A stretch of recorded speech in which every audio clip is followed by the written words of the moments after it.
the process of writing, the energies that we're calling on, what we're connecting to, that all hits our body, without a doubt.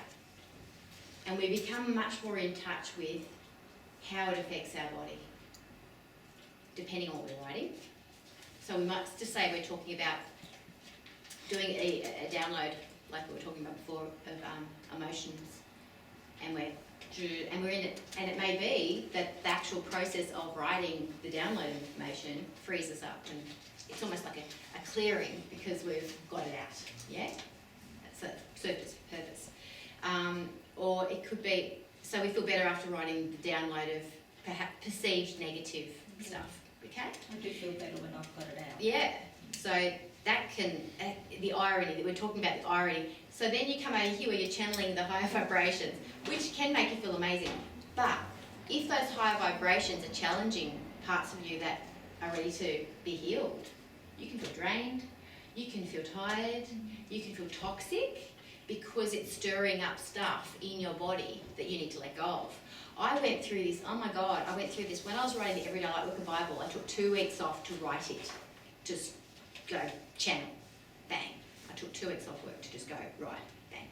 And because I was focusing on 12 high vibrational principles, and I was focusing on how they relate to each of the chakras, what do you think was happening for me? Oh my God. You know, it was just not only in that process of writing, talk about going in and shining a torch to see if there's anything unhealed in there, do you know? Or that needs shifting or what have you. So depending on what you're writing, it will challenge and stretch you. What we're talking about here is allowing ourselves to see with our third eye the energy, the energetics at play when we're writing, what we're writing.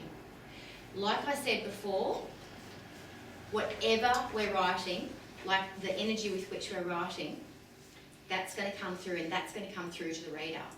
So if we're in that process of channeling, I was talking, you know, as I'm writing about honesty, or I'm writing about peace or joy or what have you, and I'm really there, right? I'm there. So I'm in that channel and I'm writing about it with spirit, and it's all coming through on the page. Then, after I've gone through all that, the effects on my body are whatever the high vibration was that's coming through is then starting to affect the body. So then I could be tired or what have you, but the actual process of actually writing, that transposes across to the reader. So being in that channel, that pure channel, transposes across to the reader. Does that make sense, what I'm saying there? Because when I was going through that, I was like, oh God, what I'm writing, is it going to be okay for people to read? I'm so tired, you know? And then I've picked up my book and I've gone, oh my God, this is amazing. But after I've written it, after I've gone through it, do you know? So there's this sort of like a process of respect for yourself. So you need to ask yourself, be real about what you're writing, how much toll it's taking on you, have a recovery plan, you know, set yourself limits and things like that if you need to, breaks, you know, set time constraints if you need to as well.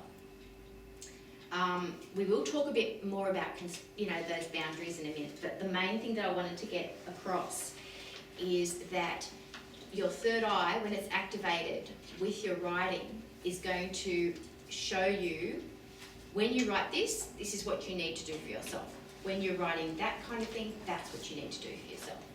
Does that make sense? And so it's not about judging the writing. It's not about judging, oh, I should be writing this or I shouldn't be writing that because that makes me feel good and that makes me feel bad. It's actually not. Because the stuff that could be making you feel a little bit temporarily not so great could be healing cancer, you know, or, you know, releasing energetic blockages that have been there that need to go, and the body's letting go of the toxicity around those energetic blockages because you've addressed it through the writing. The power of connecting in those high vibrations is it's infinite to what it can do. You don't ever feel like you can ever put a limit on it. I know from the experience of having writing. There's nothing it can't do for you, in my opinion. So it's pretty exciting. So you know those people who, you know, they're channeling and they're exhausted exhausted. Well, you know, maybe the energy that they were channeling has taken a lot of energy for them to hold, and then their body needs to catch up. And so it's same too with writing. And so those high vibrations can burn our chi a little bit.